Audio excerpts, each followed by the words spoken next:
Hey, what up, Bigrat310 back at it. I know I said that I wouldn't do Q&As for a while, but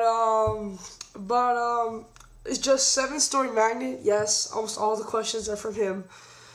He sent me a question that he really needs an answer to fast. Like, he needs his answer immediately. So I really think I should just do a Q&A, and then after that, I'm gonna wait until I get a lot more questions. I have like 9 questions, but 8 of them are from 7-story magnet. Here, let me answer the non-7-story magnet question first. First question is from Radius2X. Radius2X asks, since you're a big fan of the Undertaker Ric Flair, did you see their match at WrestleMania X8? That is one of my favorite matches in WrestleMania history. It's very underrated. Yes, that is first of mine. I love that match. I thought Ric Flair really showed what he could do in the past.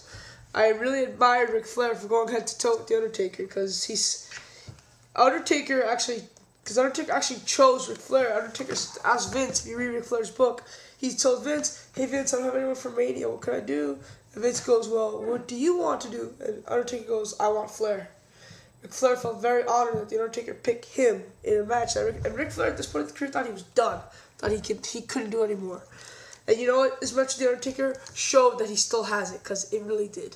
It's one of my favorite matches, possibly my favorite from that WrestleMania, because that WrestleMania wasn't that good. I didn't like the Hogan Rock match. I like this match better than that match.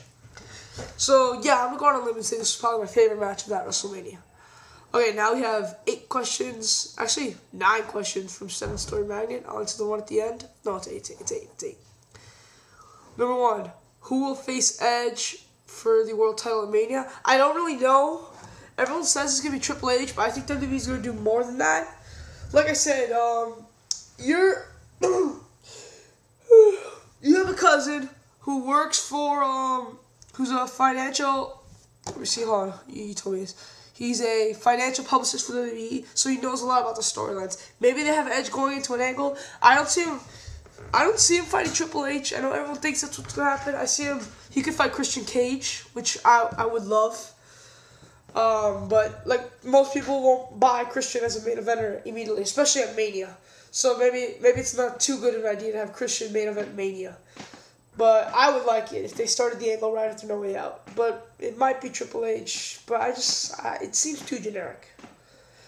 Whatever they're doing with Cena, don't tell me. But whatever they're doing with Cena, unless the Cena-Orton match is like a special twist to it, if that match is going to happen, once again, don't tell me. Then maybe. If the Cena, Orton, or McMahon's, or whatever the hell they're doing with the WWE title, if that match is a special twist to it, then yeah, maybe it could be Edge Triple H. Because I could see something generic happening like that.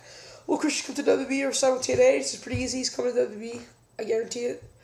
Who will Cena face world champ at Mania? You probably know this. But I say Randy Orton. But I know you know a little more than I do about the whole Orton McMahon storyline or what's going to happen at Mania. Well, whatever's going to happen, once again, don't tell me. I don't know. I could see Cena fighting... I wouldn't mind seeing Cena fight CM Punk, actually. That'd be kind of cool. Pull an Ultimate Warrior Hulk Hogan thing. Intercontinental Champion versus WWE Champion. That's a good way to go into it. But Punk just isn't ready for the world title. He is ready for the world title, but he's not ready to main event Mania. I don't care, he's already won the title. He's not ready to main event Mania. Especially since he hasn't been hyped up at all. So like he wasn't even in the Royal Rumble. Come on. So yeah, I don't really see God, that's a hard match to predict. Now that I think about it. Cause most likely Cena's gonna be booked. I mean HBK's gonna be booked. Most likely Jericho's booked. So, most likely, Orton's booked. If he's not fighting Orton, which he probably is, Orton's booked. So, there's 3 top guys. Who do you have left? Punk, Rey Mysterio? Look, I hope they do something smart with this. You probably know, but I don't. So, Hardy feud, where the hell is that leading? I made a video on this. I don't want to get too much into it, because I already ranted about this. I don't know where this feud is heading. I really don't want it to just be a one-on-one match at Mania. I thought it should be more than that. Maybe Hardy wins the Elimination Chamber, even though I highly doubt it. He has about as much chance to win the Chamber. he has more of a chance. Like, I give him about a 20% chance to win the Chamber. Yeah. I'd say 20%. That's fair in my opinion. And if he wins the Chamber, there's no doubt in my mind he'd fight Matt at Mania. But, like, Masawa, sorry, I keep mispronouncing your name. He told me Hardy versus Hardy at Mania as a main event equals no buys. And he's probably right. But you never know.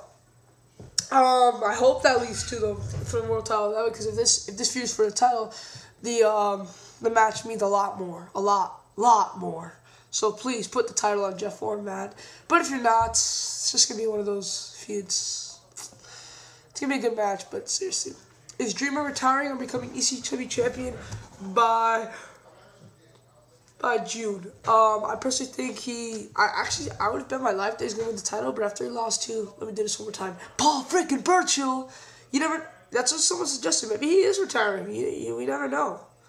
But I don't know how you go with that. Like with the whole they gave him a deadline here. They didn't really give Ric Flair a deadline on his retirement. They're giving Dreamer a deadline. When you give someone a deadline, it's really hard to see them like lose in their last match. So yeah, I kind of see him becoming ECW champion. I don't think he's ready to leave yet. I think he still has some stuff he wants to do. Even though he did say in his video, he never wanted to win a title. He never wanted to win a title ever in his wrestling career, in the wrestling fall of ECW. He never wanted to win a title. He wanted to be known as a wrestler who could make a name for himself without winning a championship. And I admire that. He said the night he won the ECW title, he was pissed off and happy at the same time. They had to give the title to him after Taz left. And then he lost that same night to Just Incredible, which to him meant shit. Because then, like, first of all, he didn't really even want the title, and now it means nothing. So it's not like he had a good title reign so he can be established. So maybe he is going to retire. But I think he hasn't made his name for himself.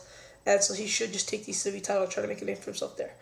Why Jack Swagger? I don't know what the hell that means. It just says why Jack Swagger. I like Jack Swagger. He has talent. Let him hold the title for a little while, okay? Like I said in my theory, he could drop it to Finley, and Finley could drop it to Henry, who could drop it to Dreamer. So if you hate Jack Swagger that much, maybe by next week. That's maybe. What will define the WWE 2009? The legacy, Miz and Morrison, what? Definitely not the legacy. I don't think the legacy is going to do that much, unless they add more members, but they really need like 2 to 3 or more guys. And Rhodes and DiBiase, I don't even buy as main event level guys. I don't care if you have them last eliminated in the Rumble. I still don't buy them. To me, I don't think they can beat Kofi. If you fight Cody Rhodes versus Kofi Kingston and Kofi Kingston loses, I would be pretty surprised. Like that's how I see it in their status. So yeah, I don't think the legacy. I think John Morrison, not the Miz and Morrison, John Morrison. Like I said, they were hinting a possible heel turn in the future when Morrison beat the Miz on ECW. The ECW before the Rumble. Maybe they might do it now with that heel turn. And finally, sorry, man, it's a magic question and why I had to do this Q&A immediately. It says, I'm trying to get the full question. Bigrat, I live near enough to Houston, 2 to 3 hours driving. My question is, do I shell out $200 and go to Mania? Tickets are still on sale, or do I only spend $50 and go to Raw in Houston the next day? Let me tell you now, WrestleMania is an awesome experience. I've been to a WrestleMania. Don't really want to say which one. Just don't want to get into it. But it's really something special. You really have to go. And the Raw the next day is not even that special. Last year's Raw the next day, what? Matt Hardy beats up Randy Orton, and Randy Orton beats him? Oh, hyping up a Randy Orton JBL match at Backlash. Yay! No. The Raw after WrestleMania is not a big deal. To me, it's like just the start of promoting a next pay-per-view. So really, WrestleMania, shell out $200 to go to WrestleMania. It's worth it. Trust me. Yeah. That's it. That's all I have to say. Hold on 1 second. Sorry about that. That's it for today. I might not watch Against All Odds. I'm still debating about it because the card doesn't look good at all. If I do, I'll have a review. If I don't, I don't. Simple as that. Okay, I'm Bigrat310 and I'm out. Peace.